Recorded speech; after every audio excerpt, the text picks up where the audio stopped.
Sarah Thomas, Waterloo Schools Communications Director. Always a pleasure to be here on the KBBG airwaves. And today I have one guest that you will probably, some of you be familiar with, and another guest that we're going to introduce you to. It's Charlotta Sudduth and Jill Lynn. Charlotta Sudduth is heading up all of those young kiddos, the pre-Ks throughout the Waterloo schools.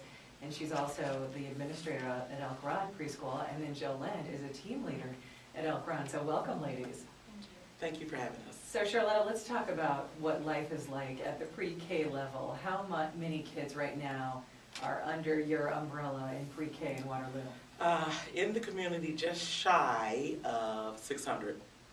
Wow. So we're talking about hundreds of little people.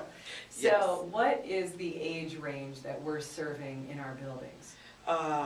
Tara, we're serving 4-year-olds in general education, and then this year, with the close of Castle Hill, we're now serving 3-year-olds under special education at the Elk Run Preschool.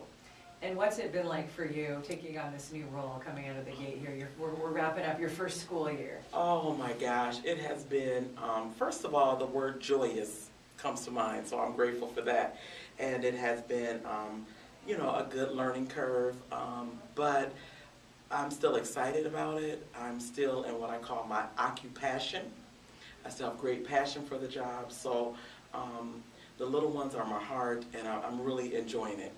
I love it. And you're a Waterloo girl. I am born and raised right here in Waterloo, a product of Waterloo schools. Actually, Tara, I was involved probably when Waterloo started first busing. Wow. I'm from a inner city East Side neighborhood, and I'm a product of Waterloo Schools busing when they first got that going. At the time, I was going to Roosevelt, asked my mom to go to another school, and went to Orange Elementary, and then went on to Hoover, and I am a proud West High alum. All right, awesome. And now you've come full circle back in the district now as an administrator. What did you do prior to taking on this administrative role? What's been some of your career path? Most recently, I've got about 15 years in early childhood education, and at total. So before coming to Waterloo Schools, I worked with Head Start, which is a federally funded program right here in our area, and through Head Start, just got some great learning about children from other cultures, the culture of poverty, different things like that. Had some wonderful experiences. I'm also a national Head Start certified reviewer.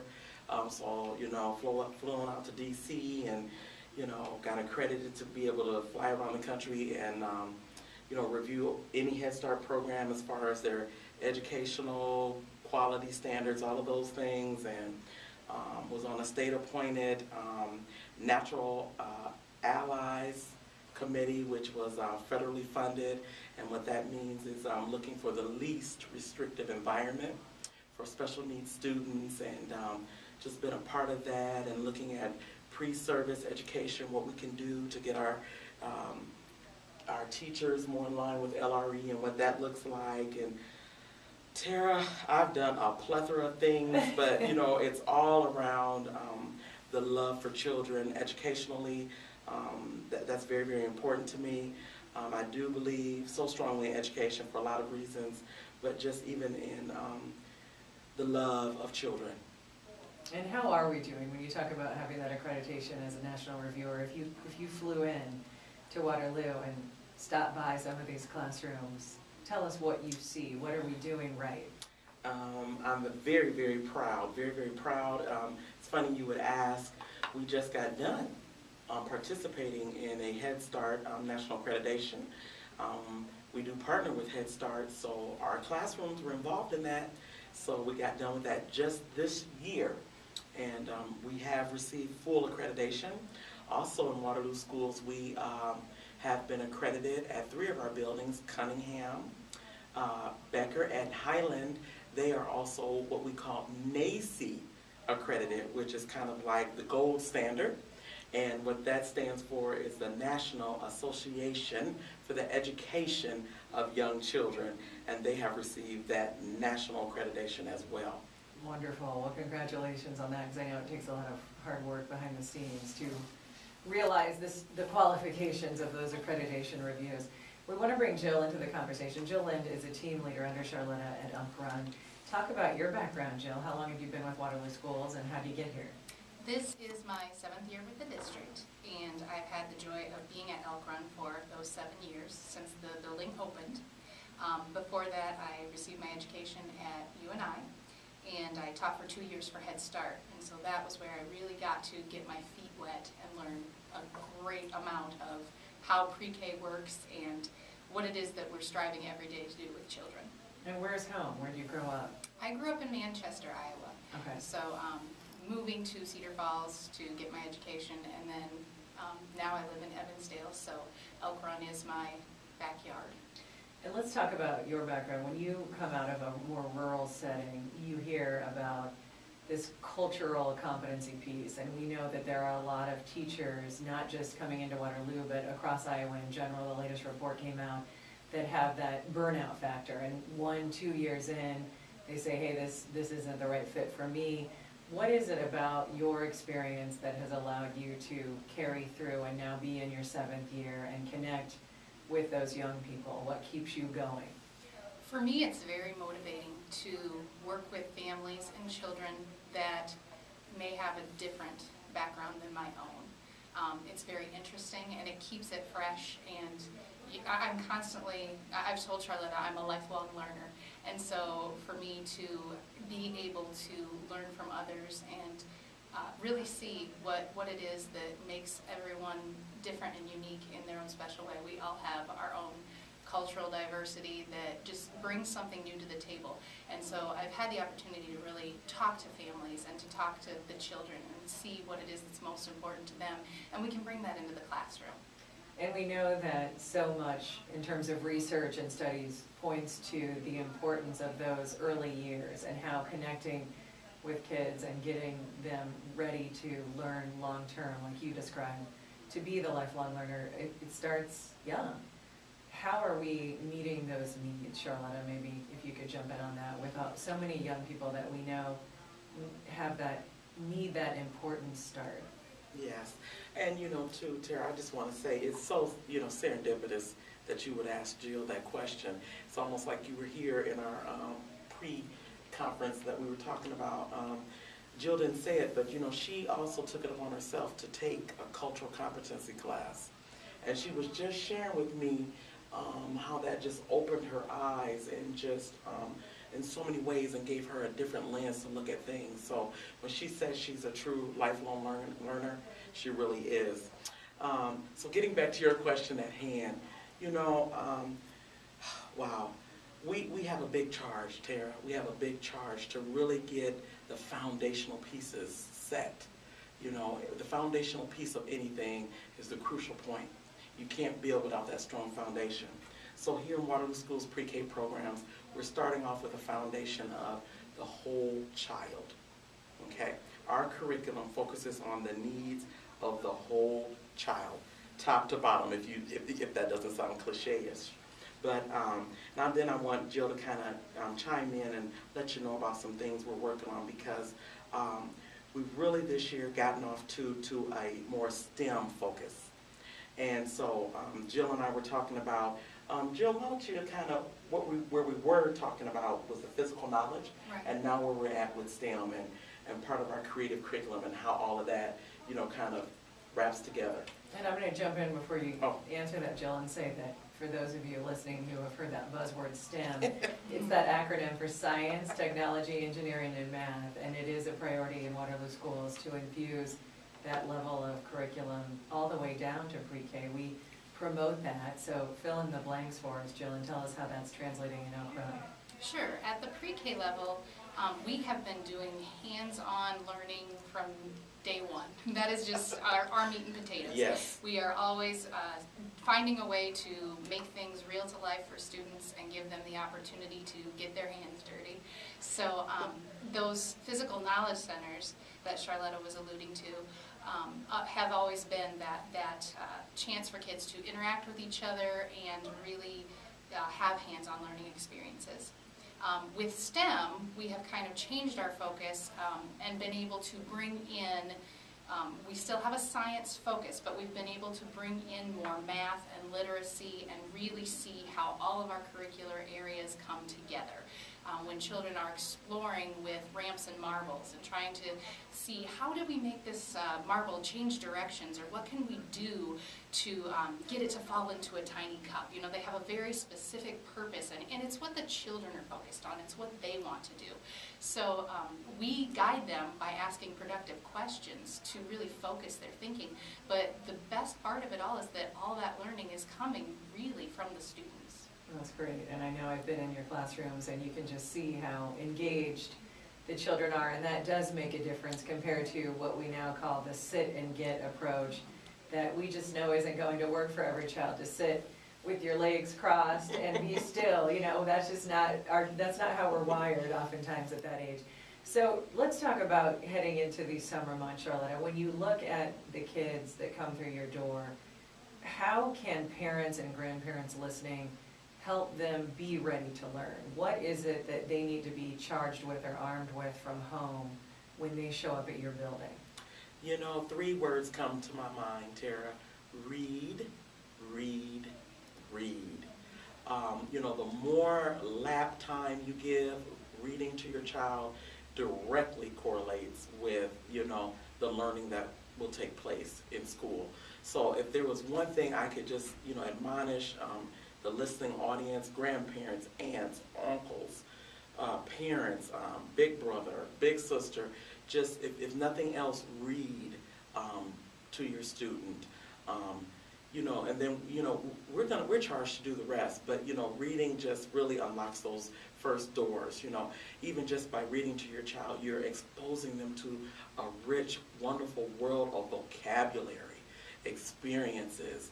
You're opening their minds to even the parts of a book, the beginning, middle, end. So that would be one of the things that, you know, I would say would be, you know, most important. Jill? I really feel that for me it would be ask questions. Ask anything that might pop into your mind that you want them to think about. You know, how does that work? Or what do you think about this? Just getting them to think, because we are really trying to, at this level, start with the critical thinking. You know? Absolutely.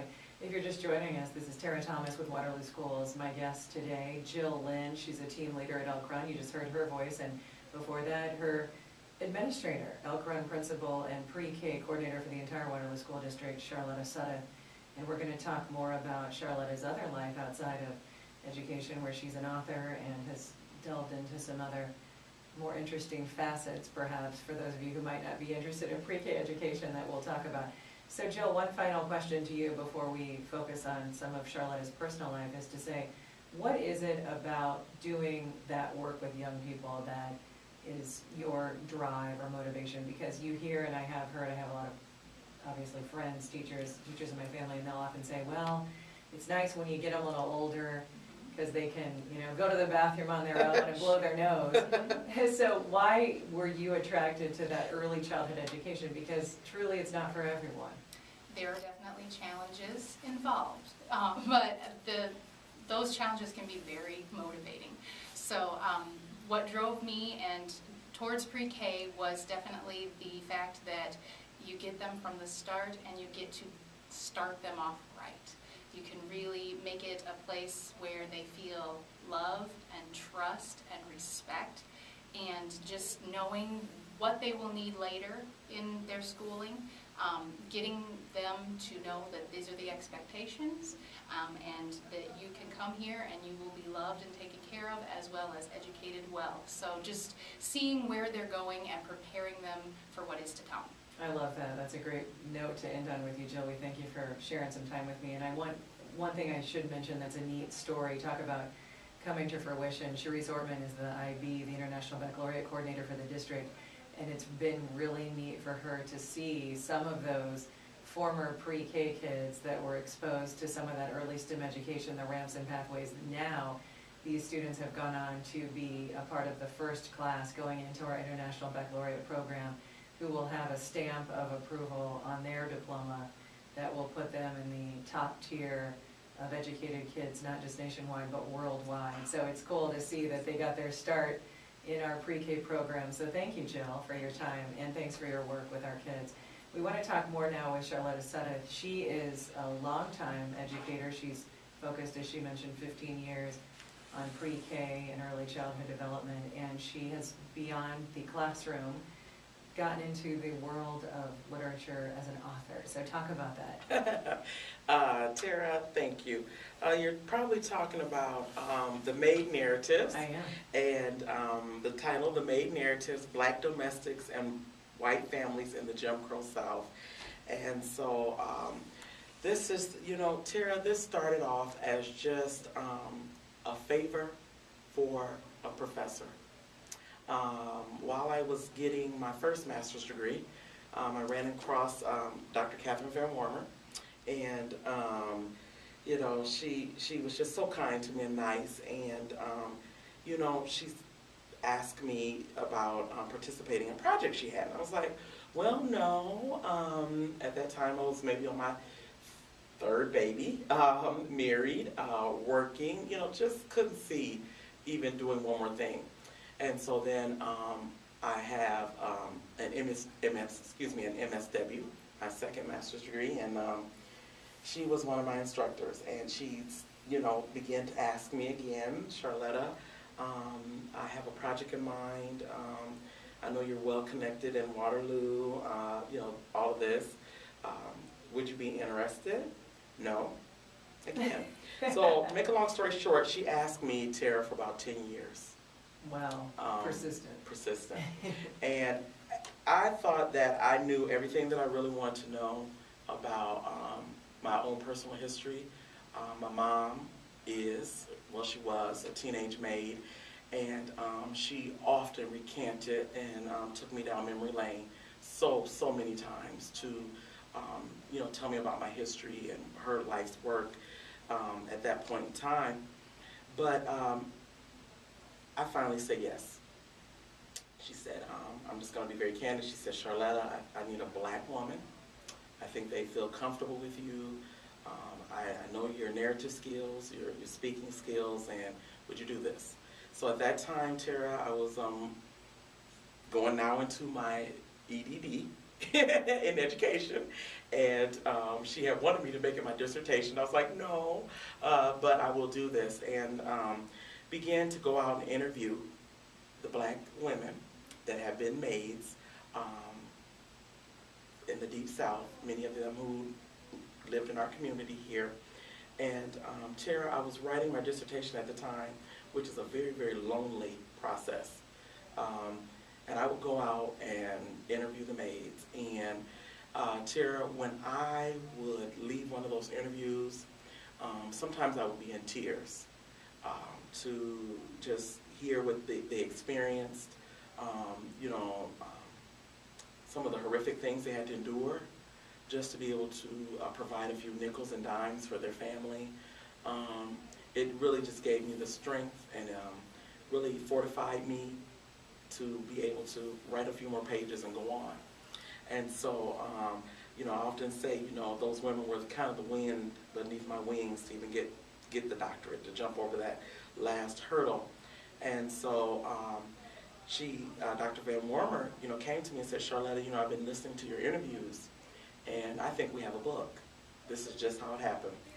I think we have a book. And I said, well, okay, being green behind the ears.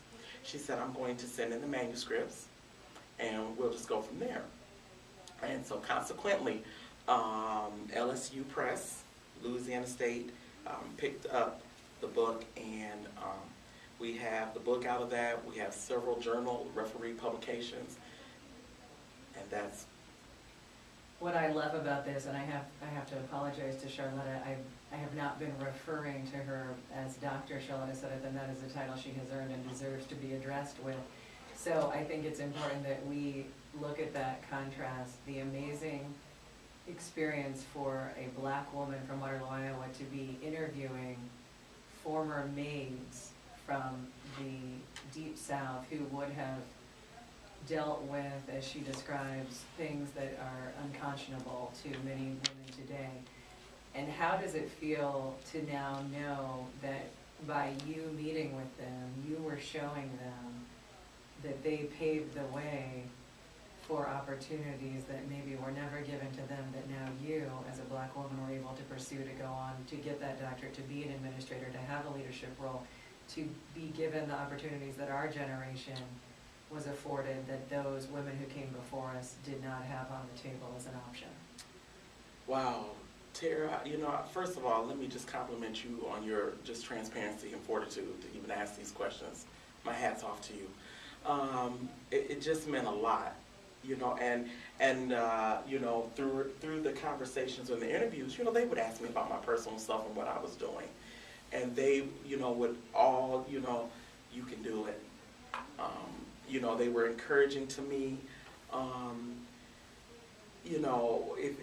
If I made it, surely you can make it. They just kept encouraging me to go on. There's, racism's going to exist, but you can get over any mountain. And they often made reference to God. That was a running theme, their faith, God.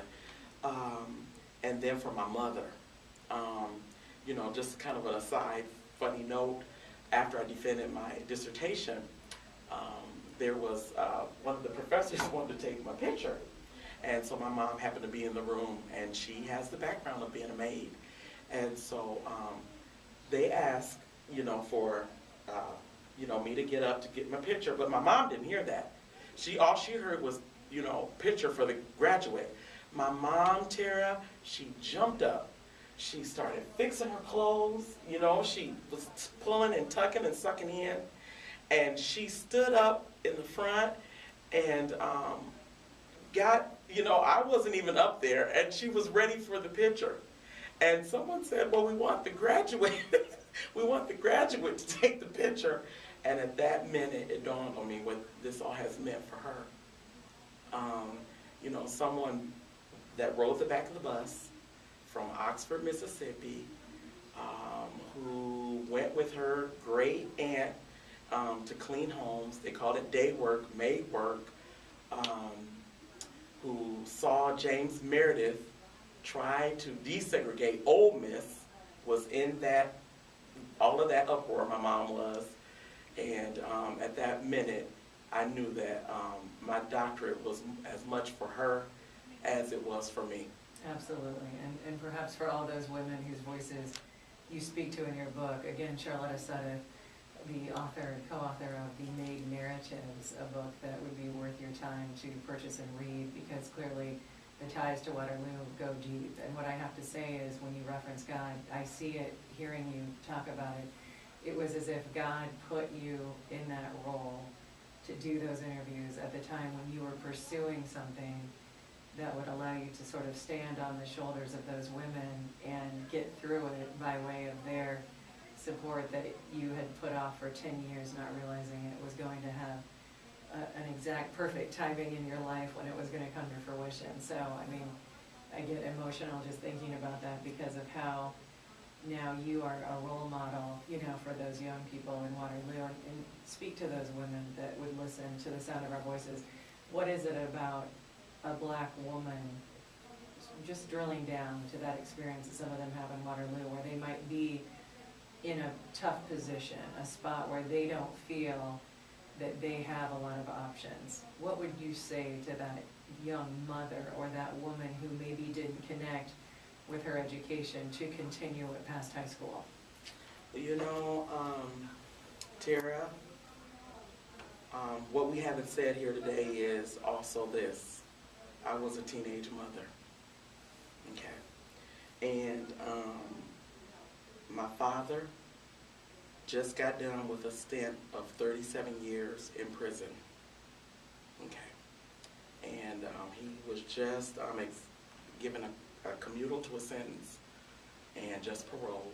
And some of you may know who I'm talking about. It's been in the media, Raz Williams. So whatever hand you are dealt or have dealt, giving your own self a bad hand of cards, you know what? It doesn't mean the end. You can persevere and you can make it.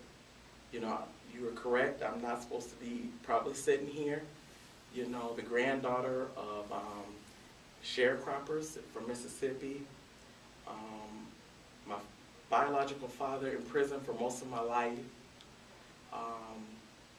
Looking for love in all the wrong places. Had my first son on my 18th birthday, but I never gave up. I kept the faith, and I want to just say that to any young woman, no matter where you're at in life, you know, you can turn it around and you can make it. And if you don't mind, Vanilla Bird was just one of those pioneer women in our community who I got a chance to interview about 6 months before her death here in Waterloo, and went to church with her actually. But if you don't mind, Tara, I'm going to read very quickly what she wrote.